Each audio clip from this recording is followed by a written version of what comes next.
Bismillahirrahmanirrahim. Ma'asyiral muslimin yang dimuliakan Allah Azza wa Jalla, baru setelah Allah Subhanahu wa taala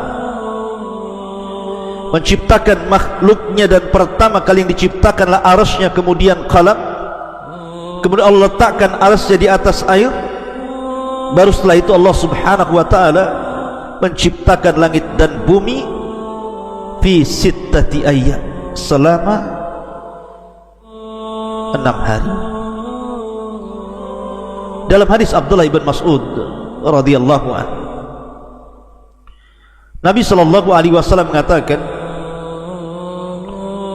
antara langit dunia dan langit yang kedua itu perjalanan 500 tahun.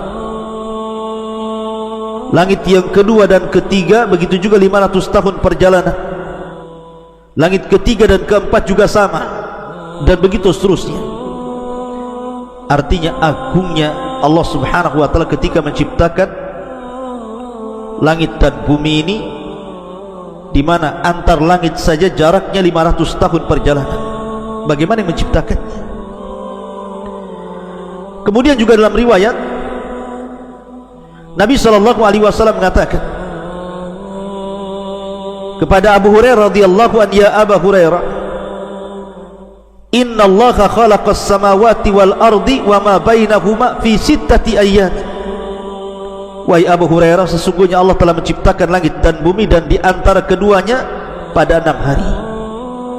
Tsumma stawa 'alal arsy yaumas sabi. Kemudian setelah itu Allah berada di atas ketinggian arsy-Nya pada hari ketujuhnya. Wa khalaqat turbata yaumas sabti. Allah ciptakan tanah di hari Sabtu. Wal jibala yaumal ahad. Dan Allah ciptakan gunung-gunung di hari Ahad. Wasyajara yaumal itsnin. Allah ciptakan pohon atau pepohonan di hari Senin. Wasyarra, dan riwayat wal makruh yaumas tsulatsa. Dan Allah ciptakan keburukan di hari Selasa. Wan nuru yaumal arbi'a. Dan Allah ciptakan nur, cahaya, pada hari Rabu.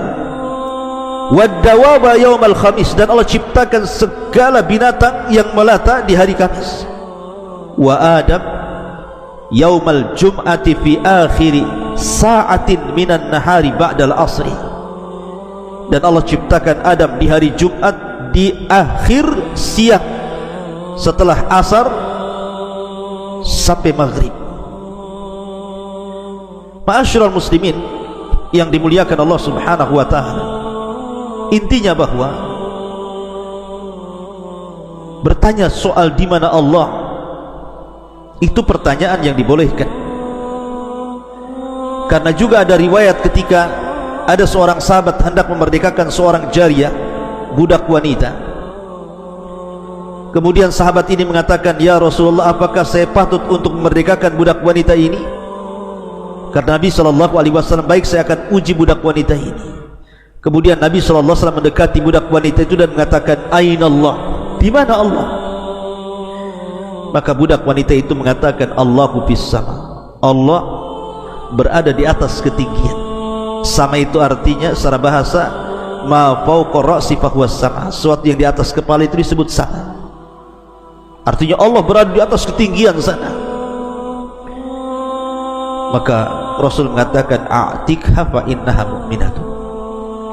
Merdekakan dia karena dia seorang wanita mukminah.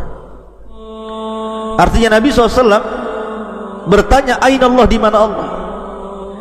Kemudian juga tadi orang Yaman bertanya kepada Rasul tentang di mana Allah sebelum menciptakan langit dan bumi. Artinya pertanyaan di mana Allah tidak mengapa dalam syariat. Dan kalau ditanya di mana Allah sebelum menciptakan langit dan bumi, kita katakan Allah fil ama. Allah itu di ama, di atas kegelapan yang tidak ada udara di atasnya, tidak ada udara di bawahnya. Sebagaimana tadi sudah dijelaskan menurut pendapat Al-Qadi rahimahullahu ta'ala, yang dimaksud ama adalah sesuatu yang tidak bisa diterima oleh imajinasi apapun dan tidak bisa digapai oleh akal dan pemahaman. Tidak bisa kita gambarkan. Kemudian makhluk yang pertama Allah ciptakan arsy, kemudian qalam, kemudian kursi, kemudian yang lainnya termasuk setelahnya langit dan bumi, dan di antara keduanya